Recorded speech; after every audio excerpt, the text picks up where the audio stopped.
আমার একটা জানতে আগ্রহ, সেটা হচ্ছে যে এখানে সামনে দেখছি যে আরও দুইটা ভ্যালি, একটা বলছে নামকরণ হচ্ছে দুখিয়া ভ্যালি, আর একটা ওই দূরেরটা বলে সুখিয়া ভ্যালি। এই সুখিয়া আর দুখিয়া এই নামকরণের কারণ কি? দুখিয়া নাম কেন?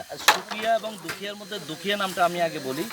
এই যে পাহাড়টা মাতামুহুরী নদী ঘেঁষা, এই যে মাতামুহুরী নদীটা ঘেঁষা, হ্যাঁ। তো মাতামুহুরী নদী ঘেঁষার কারণে ওখানে সবসময় কুয়াশাচ্ছন্ন ঠান্ডা এবং একটু সবসময় অন্ধকার অন্ধকার এবং সবসময় মেঘ থাকে ওখানে কম বেশি।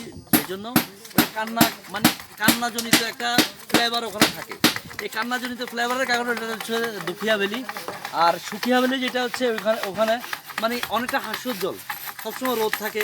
মানে এই জন্য এই পাহাড়ের সাথে ওই পাহাড়টাও এটা যেরকম নদী ঘেঁষা, ওই পাহাড়টাও নদী ঘেঁষা।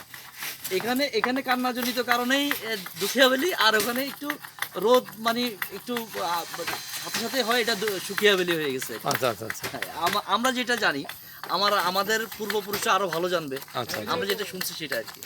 ধন্যবাদ।